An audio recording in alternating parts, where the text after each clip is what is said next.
But again, it's just another example.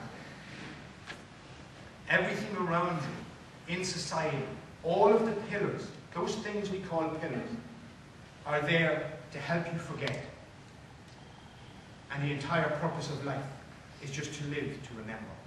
So you can understand who you are, evolve into the greatest version of who you were meant to be. So when the final moment of life comes, and we call it death, that death will just be a beautiful moment like everything else you will experience it, to go wherever it is you go next. The entire purpose of life is to live free, to live empowered, to live in love, from love, of love, to live accepting and allowing and understanding, to live as a creator, to create, to manifest, to visualize, to allow, to empower. The entire purpose of life is for me to allow you to enable yourself and support you to achieve what you want for yourself. It is my job to help you become the best version of yourself, and your job to help me. We are one, and we have forgotten. There is only one here. Yet we live in the illusion, in the Newtonian thinking, that we are all separate. We are not separate. We are one. This land does not belong to us. We belong to it. And we've forgotten.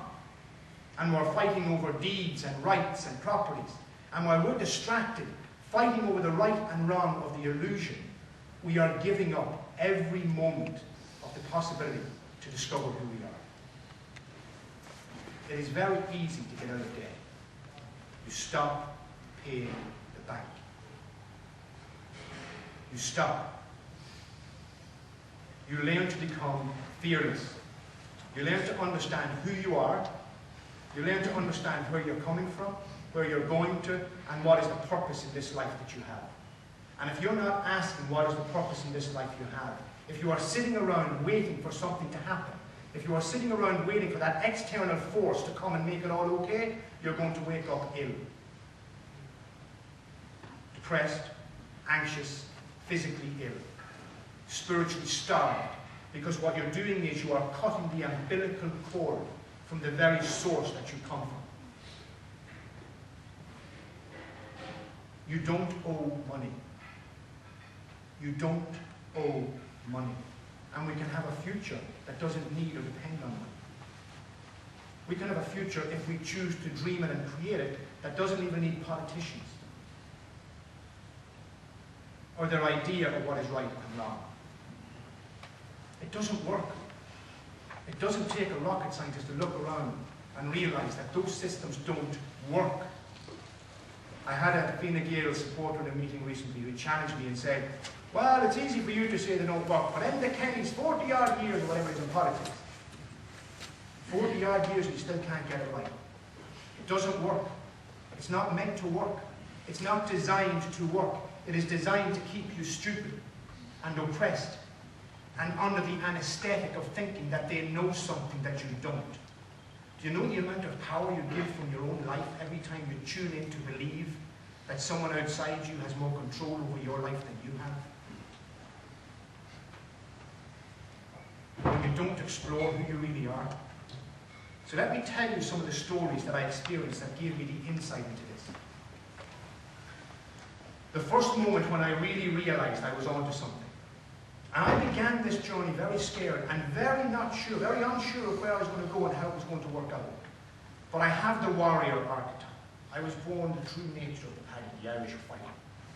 The fighting Irish in me. The man who wants freedom. For all people of this land. And by freedom I mean the right to choose. The right to choose the future that they live according to their own heart's desire. No man or woman knows the destiny of another, only themselves. And no one in this nation speaks about this. No one on this land is telling each other that you are free and you have enough yourself. You have it all within you. And you just need to wake up out of the sleep of the anesthetic that the system has injected into you. You are the creation force. You are the God. You are the life giver. I wrote a letter to the CEO of Permanent TSB, where I used to have debt, before I became debt-free. And I challenged him on his perception of the debt that he claimed I had. Now, you're right to the CEO knowing it's going to fall into a big bin somewhere. The next day, his office phoned me. Now, to this guy, I'm a nobody. The day his office phoned me, I knew he thinks I'm somebody. And I had to get that letter out and read it very carefully to try and find out what the hell I said that made him panic. Because I knew something in that letter made him panic.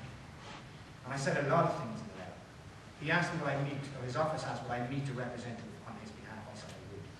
The meeting lasted 17 minutes. The first thing I did, because I was beginning to understand that money is debt and money has no value, and my promissory note was lodged. Which, by the way, if money did exist, not only do you not owe the bank anything today, the bank owe you all the money you paid them since you started paying the debt. Yeah, get your head around that one. Don't worry, they don't have any, you're not going to get it. So, I sat with this guy and I said to him, his name was Peter. I said, Peter, explain to me what the asset is. I told you I have an asset. I need to know what that asset is. It's your house, he said. And if you don't keep up the repayments, and I believe you're default, I'm going to take that house off you. I said, my house is not your asset. He said, it is. I said, it's not. And I produced a document from the Land Registry Office that said, this property is wholly and solely, this building, this property is wholly and solely owned by Marcus Mc Keown. And I said, you cannot have that asset as your asset, it's mine. Well, he said, it's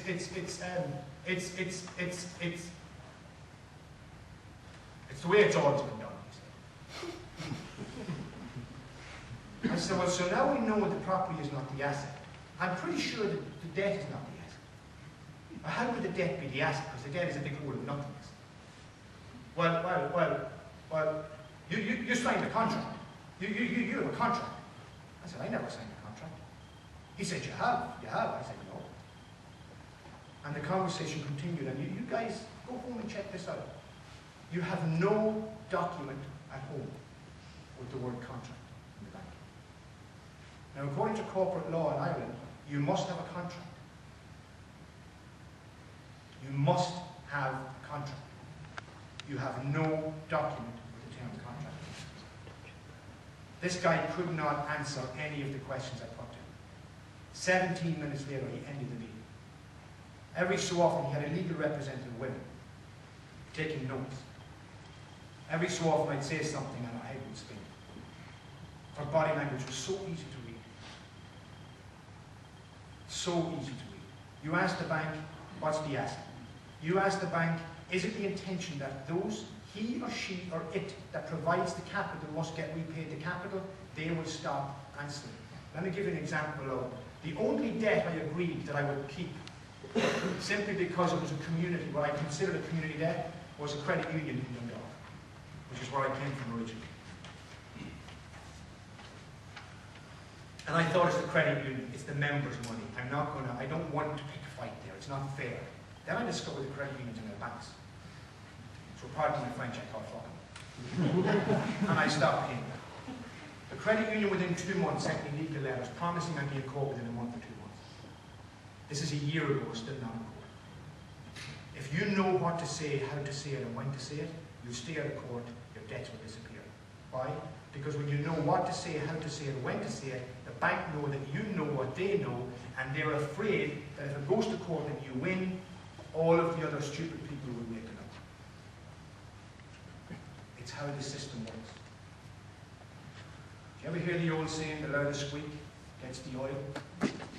Asking the right question at the right time makes you squeak loud enough to get attention and get oil.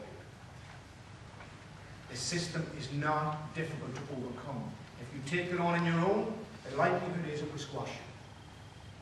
The encouragement of this book, there are 2 things. One, stop paying the bank. Wake up tomorrow and say, that's it. Go on a holiday. Take some time off, you deserve it. I'm sure many of you are tired. I'm sure many of you are stressed. I'm sure you're anxious. I'm sure you're living in fear. I'm sure there are people in this room who owe in figures money that would scare the living daylights out of most people, and they're not sleeping. You probably need to take care of your body as well as your mind. And the best place to do that is on the beach. or taking a rent-a-car to a nice mountain somewhere, or in a national in India. Don't pay the bank. Pay yourself. Do you never think it's a strange old world we live in? You get up every morning and you go to work and you clock in, to clock out, to go home, to go to sleep exhausted, to wake up still not rested and exhausted. And you know you're tired the third time you hit snooze. To eventually force yourself to get out of bed, to try and convince yourself that you're doing something worthwhile, to go back to work, to do it all over again, with the hope of having Friday night in the pub so you can unwind, to go back and do it all over again, to have a lot of month left at the end of the month. It's a crazy system. Crazy system. And every day you're waking up into it, you're giving away your freedom and your right to create a future that works. Okay, so what we have here is a system that is not allowing you to understand who you really are or what life is really all about. So you play the game. By playing the game, you end up in debt. By ending up in debt, you live in fear. By living in fear, you cannot escape from the system that has you. There are people who will hear this message and they are so afraid they will still fight in defense of politics, they will still fight in defense of the bank, they will still fight in defense of the church, they will still fight in defense of the pharmaceutical, they will still fight in defense of the government system. And all you've got to do is take a step back and realize these are the very things that are not allowing you to be who you are. So stop paying the bank. Take your wife on a holiday. Buy her a gift. Go for a meal. Go and have a massage. Just chill out somewhere. Treat yourself to a new suit, new hat, new pair of shoes, or put the money away and save it. Whatever. But put yourself first. What do you think is going to happen 30 days, 40 days after the tipping point, the right number of people in this country stop paying the banks? What do you think happened? What happened? Mc Keown would produce rabbits out of hats that he never knew existed. Mc Keown doesn't even know that hat exists. But by Jesus, the day he realizes that you know your power, he will begin to act at a very different level. And that is the day that Mc Keown will be taken gently out of his position. And the people of Ireland who have discovered what life is really all about will take their rightful place as the guardian, as Ireland rediscovers the true quality of the true heart of its people. For thousands of years, go back to the Romans, we have been oppressed. For thousands of years, we have been the peasant. The people who take the lower rung in the boat to America. The people who bury their own people in the sea off the edge of the boat on the way to America. And it hasn't changed. And people say, well, sure, we have peace now. Well, grand. We have peace. We don't have peace. We have anxiety. We have stress. We have war in here. We have battles every day being fought in here. And our job is to create a new vision.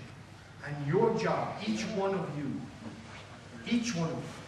no one is excluded from this. Each one of you are asked to take an action that will allow the people around you to grow. We can create any future that we need. We can dream into existence any future that we want to be a part of. The details don't matter. Everything in your world began with a thought. Everything in your world began with a thought. One day someone had the idea of a chair. Your ass is sitting on it now because of that idea. The Wright brothers thought maybe man could fly. Man now flies. Walt Disney had a vision for this amazing place that people would take families to have fun. The world thought he was mad. Never work. Are you kidding me? It's one of the world's best known party places for kids. One man, one woman allowing themselves to dream and not listen to the negativity and the pessimism can change everything. You are being asked to be a part of the change. So you stop paying the banks.